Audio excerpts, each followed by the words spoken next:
ধরে আমরা বাইবেলের প্রার্থনা বিষয়ে অনেক কিছু কথা বলেছি। এই সময় ইয়োবের প্রার্থনার উপরে আমরা ধ্যান করছি।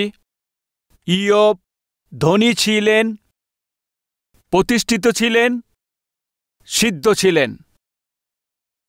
ও ধন দৌলত বিষয়, ওর সম্পত্তির বিষয়, ওর আত্মিক বিষয় আগের দিনেতে আমরা অনেকভাবে সেটা স্পষ্ট বলেছি। সাথে সাথে এটাও আমরা সবকিছু দেখেছি, ইয়োবের থেকে যখন সবকিছু ছিনিয়ে নিয়েছে, যখন ওর ধন সম্পত্তি ওর কাছ থেকে কেড়ে নিয়েছে, ওই পরিস্থিতির মধ্যে ওর প্রতিক্রিয়া কি ছিল আমরা দেখেছি। আজ ইয়োবের জীবনেতেই আরেকটা বিষয় দেখব। স্বয়ং সদাপ্রভু ইয়োবের বিষয়ে সাক্ষ্য দিচ্ছেন। ইয়োব সিদ্ধ আছে, সরল আছে, সিদ্ধতা চলে। ইয়োবের মতো পৃথিবীতে আর কেউ নেই, এমন সাক্ষ্য স্বয়ং ঈশ্বর দিয়েছেন। তো ইয়োবের জীবনে কি বিষয় ছিল যে যার জন্য ঈশ্বর এমন সাক্ষ্য দিয়েছেন? প্রথম অধ্যায় 8 পদেতে তাহাতে সদাপ্রভু শয়তানকে কহিলেন, আমার দাস ইয়োবের উপরে কি তোমার মন পড়িয়া আছে? কেননা ও ধনী আছে, ও প্রতিষ্ঠিত আছে। কি এমন বাইবেলে লেখা আছে কি? যখন ঈশ্বর তার ব্যাপারে বলছেন, তখন প্রথমে তিনি কি বিষয় নিয়ে বলছেন? ও সবচেয়ে সিদ্ধতা ব্যক্তি আছে। কি বলছেন? ও সিদ্ধ ব্যক্তি আছে। দ্বিতীয়, ও সরল আছে। ও সরল আছে, সিদ্ধতা আছে, ও ভয়শীল আছে, আর সে মন্দ থেকে দূরে থাকার লোক আছেন। এমন ব্যক্তি আছে। পুরো পৃথিবীতে এমন ব্যক্তির তুল্য আর কেউ নেই। কত সুন্দর সাক্ষ্য! ঈশ্বরই সাক্ষ্য দিচ্ছেন। ও একজন ধার্মিক ব্যক্তি আছে, ও একজন সিদ্ধতা ব্যক্তি আছে। ওর অন্তরের মধ্যে আমার ভয় আছে, এই জন্য মন্দকে ও দূর করতে পেরেছেন। এটা ঈশ্বরের সাক্ষ্য আছে। আমার বিষয়ে আপনি সাক্ষ্য দিতে পারেন। আপনার বিষয়ে আপনার পরিবারের লোক আপনার বিষয়ে সাক্ষ্য দিতে পারে। প্রয়োজন নেই যে আপনি আমার বিষয়ে সাক্ষ্য দিচ্ছেন সেইটা ঠিক আছে। এমন প্রয়োজন নেই যে আপনার ব্যাপারে সাক্ষ্য দেবে আপনজন আপনার পরিবারে, সেইটা ঠিক আছে। আপনার বিষয়ে আপনার স্ত্রীর সাক্ষ্য দেবে, সেটাই ঠিক আছে। এমনই প্রয়োজন নেই যে স্বামীর সাক্ষ্য স্ত্রী দেবেন, তেমন দরকার। সন্তানরা যে বাবা মার বিষয়ে সাক্ষ্য দেন, আবার বাবা মা যে সন্তানের বিষয়ে সাক্ষ্য দেন, ওই যে সাক্ষ্য, প্রয়োজন নেই যে 100% সে সত্যি হবে। ভাই ও বোনেরা, আমার বিষয়ে আমার আশপাশেরা এবং আমার বন্ধু আপনজনেরা কি ভাবছে, আর তার চাইতে বেশি অধিক প্রয়োজন আছে যে ঈশ্বর আমাদের ব্যাপারে কি ভাবেন। অনেকবার অনেক লোকরা লোকদের সামনে আলাদা ধরনের জীবনযাপন দেখায়, আলাদা ধরনের আত্মিক জীবনযাপন থাকে। আত্মিক ফলকে এরা দেখাতে পারে না। আজকে কেউ কিছু আপনার ব্যাপারে সবকিছু জানতে পারে না, কিন্তু ঈশ্বর বলে তোমার ব্যাপারে বন্ধ হয়েছে। অনেক লোকরা এভাবে বলে থাকেন, এটাও ভুল আছে। কেননা যে লোক আমার সামনে আছে তাদের জন্য আমরা যদি সাক্ষ্য তাদেরকে দিতে পাচ্ছি না, দেখা যায় না সেই ঈশ্বরের জন্য আমরা কেমনভাবে সে সাক্ষ্য দিতে পারি। বাইবেলে একটা প্রশ্ন করে, সামনে যে দেখা যায় তাকে যদি তুমি প্রেম করতে পারছো না, যাতে দেখা যাচ্ছে না তাকে, তুমি কেমনভাবে প্রেম করছো? মানে ঈশ্বরের সামনে যদি আপনি ভালো সাক্ষ্য রাখতে পাচ্ছেন, তবে বিশ্বাস করুন আমি একটা ভালো সাক্ষ্য রাখতে পারি। হ্যাঁ, সবার কাছে হয়তো ভালো সাক্ষ্য রাখতে পারি না, তবে কিন্তু ভালো সাক্ষ্য হবে। প্রয়োজন নেই যে সমস্ত ব্যক্তি আমার ভালোকে, আমার বিষয়কে সবকিছু দেখবে, বিশ্বাস করবে। প্রভুর সামনে যখন আমরা আত্মাতে পরিপূর্ণ হয়ে ভালো জীবনযাপন করব, আর ওই একই সময় ভালো ঈশ্বরের আত্মাকে পরিপূর্ণ হয়ে আপনার ভালোকে বুঝতে পারবেন, আত্মিক লোকরা হয়তো বুঝতে পারবে না। ইয়োবের বিষয় এখানে ঈশ্বরই সাক্ষ্য দিচ্ছেন। আজ যদি ঈশ্বর আমার বিষয়ে না হয়তো আপনার বিষয়ে সাক্ষ্য দেবেন, তাহলে আপনাকে কি সাক্ষ্য দেবেন ভেবে দেখুন, একটু বিচার করে দেখুন। ইয়োবের বিষয়ে যে সাক্ষ্য দিচ্ছে, উনি সিদ্ধ ছিলেন, ধার্মিক ছিলেন, যে মন্দের কাছে যেত না এবং মন্দ থেকে দূরে থাকতেন না। ইয়োব কোনো মন্দের কাছে যেত না, ইয়োব কোনো মন্দ জিনিস দেখত না। ইয়োবের কাছে মন্দ চিন্তা ছিল না, কোনো কিছু করতেন। তো ইয়োব তো তার জীবনকে সুরক্ষিত রেখেছেন। কিভাবে সম্ভব হয়েছে? ইয়োবের জীবনের পিছনে আসল রহস্য কি আছে? ওর কি জিনিস ছিল যা ইয়োবকে স্থির রেখেছিলেন? আসুন আমরা বাক্য থেকে কিছু দেখি। সেখানে ইয়োবের 13 অধ্যায় তার 23 পদেতে এখানে দেখুন ইয়োবের সে প্রার্থনাকে, যা আমি প্রার্থনার বিষয়ে আপনাদের সঙ্গে কথা বলেছি। বাইবেলে অনেক জায়গাতে এমন এমন প্রার্থনা আছে যে তারা কখন করেছে, কি পরিস্থিতি করেছে, কখন করেছিল, কোন অবস্থাতে, এই বিষয়ে আমরা কথা বলেছি। তো ইয়োব এইভাবে প্রার্থনা করেছেন। কোন সময় ও প্রার্থনা করছেন? যখন তার শরীর সম্পূর্ণ স্ফোটকে পরিপূর্ণ, ওই সময়েতে যখন সম্পূর্ণ ধনদৌলত চলে গেছে, তখন ওর যে সবচেয়ে বড় সম্পত্তি ছিল তার যে সন্তানরা, ওদেরকেও হারানোর পরে তখন ইয়োব প্রার্থনা করেছেন। স্বাস্থ্যকে আমরা মহাভাগ্য বলে থাকি। ওর কাছে এখন স্বাস্থ্য নেই, এমন পরিস্থিতিতে ইয়োব প্রার্থনা করছেন। ইয়োব কি প্রার্থনা করছেন? ও কিছুই বুঝতে পারছে না। এই বিপদ কেন আমার জীবনে এসছে? এই যন্ত্রণা কেন আমার জীবনে এসছে? এই সংকট কেন আমার জীবনেতে এসছে? এই বিপদ কেন আমার জীবনেতে এসছে? আমার সম্পত্তি চলে গেছে, আমার ধনদৌলত হারিয়েছি, আমার সন্তানরা সব হারিয়ে গেছে, আমার স্বাস্থ্যও চলে গেছে, সবকিছু আমি হারিয়ে ফেলেছি।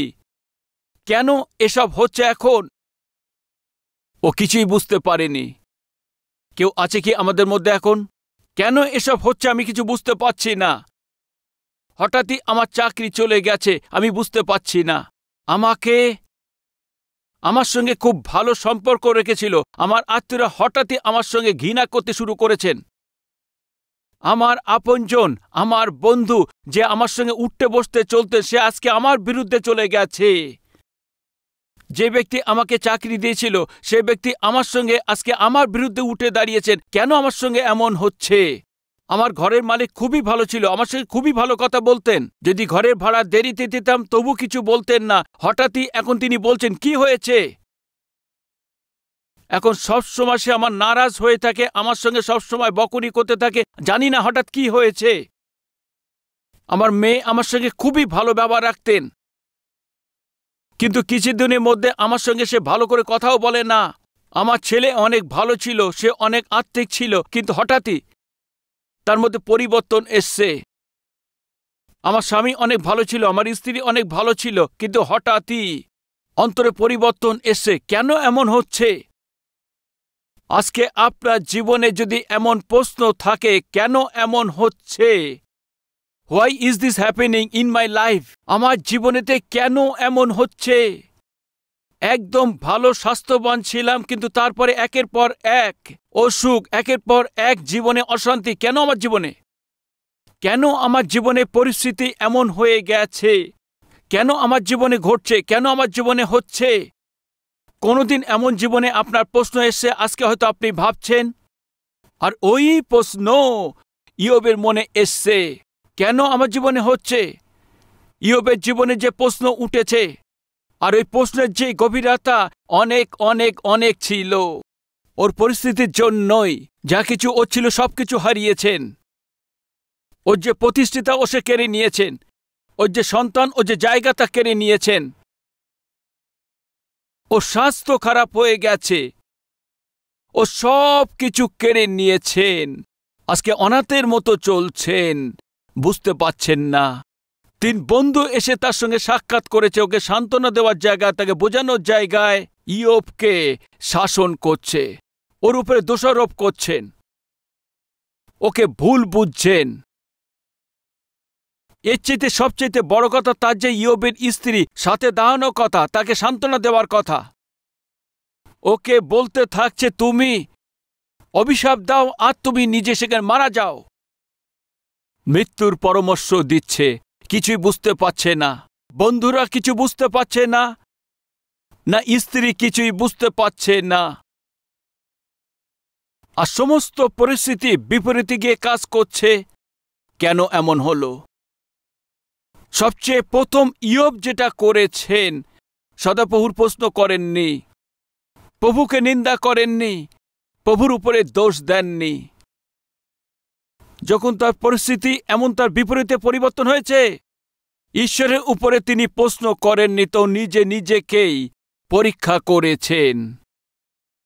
ও নিজে নিজেকে পরীক্ষা করে দেখেছেন, আমার মধ্যে কোনো দুর্বলতা নেই তো, আমার ভিতরে কোনো পাপ নেই তো, আমার ভিতরে এমন কিছু নেই তো যা ঈশ্বরের বিরুদ্ধে আছে। তো নিজে নিজের উপরে তিনি প্রশ্ন তুলেছেন, ঈশ্বরের উপরে কোনো প্রশ্ন তোলেননি, ও কারো উপরে দোষ দেখাননি। প্রিয় ভাই ও বোন, যখন আমাদের জীবনেতে, আপনার জীবনেতে যখন কোনো বিপরীত পরিস্থিতি চলে আসে, যখন কোনো বিপরীত সমস্যা চলে আসে, সে যে কোনো বিষয় হতে পারে, কেন আমার এই বিষয়ে আমার এত হলেন? আর যদি এমন প্রশ্ন আপনার সম্মুখীন হয়, সবচেয়ে আপনাকে যেটা করতে হবে, আপনি নিজেকে পরীক্ষা করুন, আপনি নিজেকে আরও দেখুন কি আমি কোনো ভুল করেছি কি, আমার সঙ্গে কিছু হয়েছে কি, আমি কি ঈশ্বরের সঙ্গে কোনো কিছু বিপরীত কোনো কাজ করেছে কি, আমি কি বিপরীত পা ফেলেছি কি, কোনো কিছু ভুল নির্ণয় নিয়েছে কি, কোনো জায়গায় কোনো ভুল করে ফেলেনি তো? আর যদি আপনি নিজেকে পরীক্ষা করে নেন তো, আর যদি আপনার সমস্ত প্রশ্নের উত্তরটা শ্রোতা পেয়ে যান, এর কারণের জন্য আপনি ঈশ্বরকে দোষারোপ করেন, আশেপাশের লোকদেরকে দোষারোপ করেন, ওর উপরে চিৎকার করেন, তাদেরকে রাগ দেখান, এর যে পরিস্থিতি আমারই থেকে পরিবর্তন হবে না, বরঞ্চ আরও খারাপ হবে। ইয়োব কি করেছে দেখুন 13:23, আমার অপরাধ ও পাপ কত, আমার অধর্ম ও পাপ আমাকে জ্ঞাত করো। আমার জীবনে কোনো এমন পাপ করিনি তো যার জন্য আমি অনুতাপ করিনি, এমন ভুল করিনি তো যেটাকে আমি এখনো ছেড়ে দেয়নি। আমার মনে হচ্ছে তো আমি পবিত্র আছি, আমার মনে হচ্ছে তো আমি সিদ্ধ ব্যক্তি আছি, আমি তো পবিত্র আছি। এমন তো না যে আমার দৃষ্টিতে আমি ঠিক আছি, কিন্তু ঈশ্বরের দৃষ্টিতে আমি তা ঠিক নই। এমন নেই তো ঈশ্বরের দৃষ্টিতে কোনো কিছু এখনো পর্যন্ত পাপ আছে, কোনো দুর্বলতা আছে, কোনো ঘটনা আছে, তার জন্য এসব হচ্ছে না তো? এই জন্যে আমার জীবনে যে দুর্বলতা আছে সেটাকে পরীক্ষা করছি, সেটাকে আমি দেখছি। আমার অন্তরে কি পাপ আছে সেটাকে আমাকে বুঝতে হবে। অনেক দেখেছি, অনেক খুঁজেছি, তবু আমি কিছু বুঝতে পারছি না। তখন প্রভুর কাছে প্রার্থনা করছি, হে ঈশ্বর, আমার ফোঁড়াকে কম করে দাও। এমন প্রার্থনা করেছেন কি? আমার সন্তানদেরকে দ্বিতীয়বার আবার দাও, এমন প্রার্থনা করেছে কি? আমার স্বাস্থ্যকে আবার ফিরিয়ে দাও ঈশ্বর, আমার সন্তানদেরকে ফিরিয়ে দাও আবার ঈশ্বর, আমার ধন দৌলত আবার ফিরিয়ে দাও ঈশ্বর। এই ধরনের প্রার্থনা ইয়োব কি করেছেন কি? না, এমন প্রার্থনা করেননি। ফের কি ধরনের ইয়োব তা সেখানে প্রার্থনা করেছেন? এই পরিস্থিতি চলে এসছে, যদি আমি সেটা বুঝতে পারছি না তো এরা বারবার আমাকে যন্ত্রণা দেবে। ভাই ও বোন, আরো মন দিয়ে শুনুন, আমাদের জীবনে যেসব সমস্যা আসছে, আমাদের জীবনে যে স্থিরতা বসে যায়, সেটা তাড়াতাড়ি যায় না। ওর কারণ যদি আমরা না বুঝতে পারি, ও আমাদের বারবার জ্বালাতন করবে, বারবার আমাদের আক্রমণ করবে। তবে ইয়োব এখানে কি চাইছেন? ওর কারণকে তিনি জানতে চাইছেন। ও নিজে নিজের কাছে সে বুঝতে পারছে না, এই জন্য সে ঈশ্বরের কাছে গিয়ে তিনি বলছেন, প্রভু, আমার দুর্বলতা কি আছে আমাকে বলুন, আমার দোষ কি আছে আমাকে বলুন, আমার পাপ কি আছে আমাকে বলুন, আমি ঠিক করে নেব প্রভু। যে পরিস্থিতির মধ্যে সবকিছু হারিয়ে ফেলেছে, তখন ও সেখানে গিয়ে কি চেয়েছে? তখন সবকিছু যখন ও হারিয়ে ফেলেছে, এই পরিস্থিতির মধ্যে গিয়ে ও তখন কি চেয়েছেন? ঈশ্বরের সঙ্গে অনেক গভীর সহভাগিতা খুঁজছেন।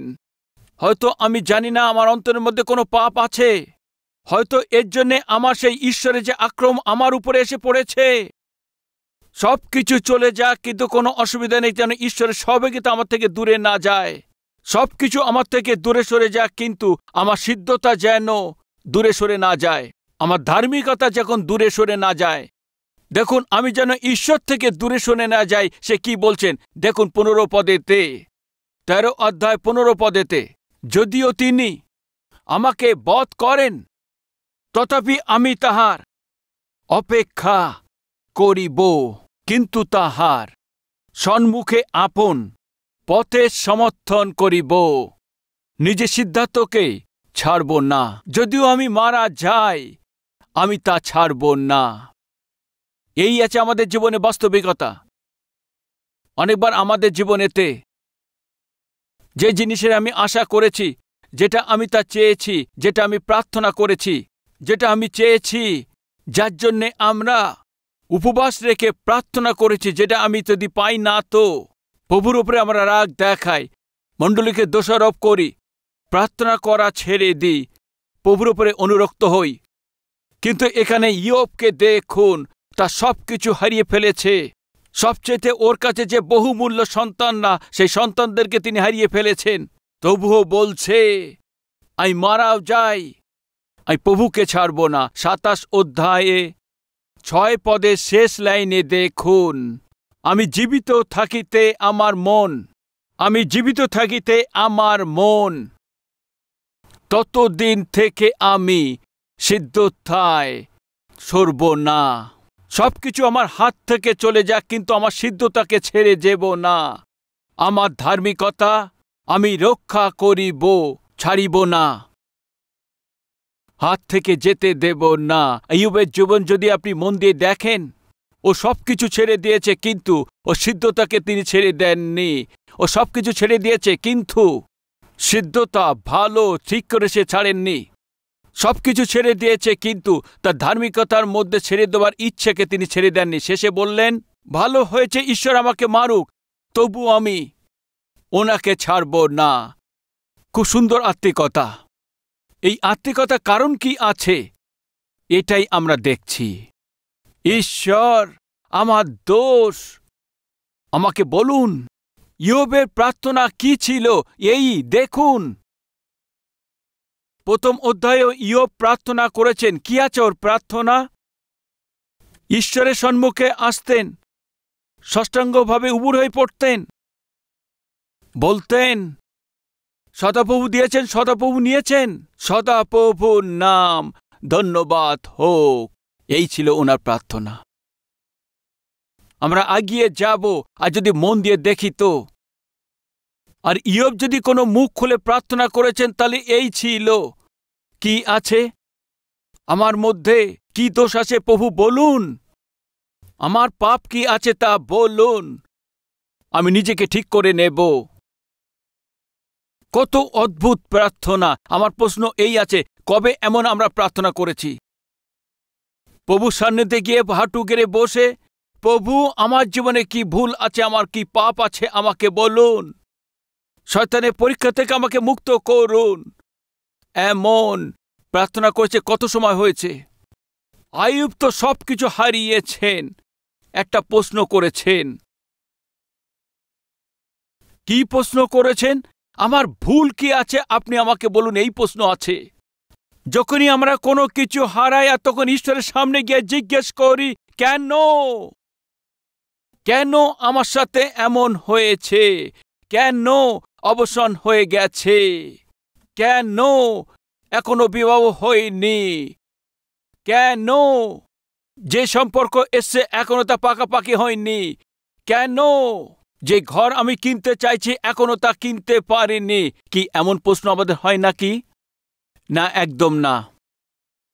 জীবনেতে যখন কোনো জিনিস হারিয়ে ফেলেছি, সেই খোঁজার তাগিদে আছি, যখন আমরা এটা বুঝতে পারি, তখন আমাদেরকে কি করতে হবে? সবচেয়ে আমাদের জীবনে প্রার্থনা। প্রশ্ন এমন না হোক যে প্রভু কেন আপনি এমন করেছেন, বরঞ্চ এমন হোক, আমার অন্তরের মধ্যে কি দুর্বলতা আছে আমাকে বলুন, আমি যেন ঠিক হতে পারি।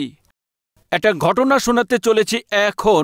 একজন একটা আংটি ছিল, আংটিটা হারিয়ে গেছে, আর ওটা খুঁজতে বেরিয়েছেন। কোথায়? ওখানে রাস্তার ধারে আলো থাকতো, সে আলোর নিচেতেই। আর যেখানে রাস্তার ধারে আলো ছিল, আর ওখানে তার সে আংটি খুঁজছিল। রাস্তা দিয়ে আরেকটা লোক চলে যাচ্ছিল, সে জিজ্ঞেস করছে, কি খুঁজছেন? ও বলছে, আমার আংটি হারিয়ে গেছে, সেটা খুঁজছি।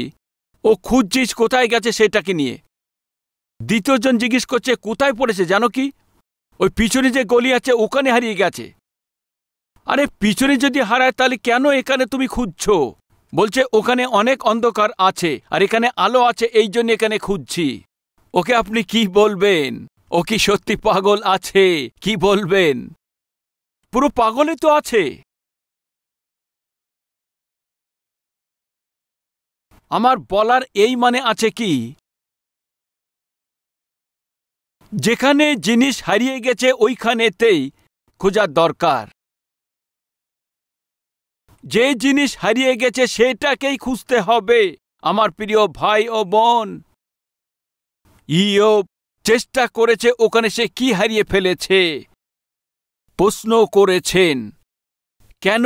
এই জন্যে তিনি, ইয়োব ধার্মিক ছিলেন, সিদ্ধ ছিলেন, ঈশ্বরের ভয়ের সঙ্গে চলতেন।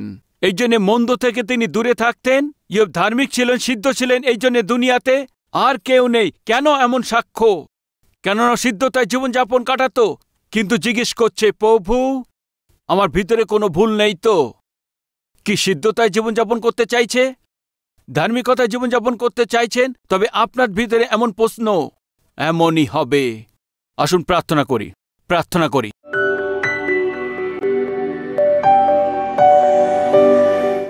প্রভু, ইয়োব পবিত্র জীবনযাপন করতে চাইছে।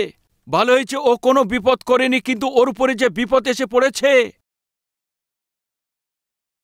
বলছে ও ধার্মিকতাকে ছাড়বে না, ও ঈশ্বরকে তিনি ছাড়বেন না।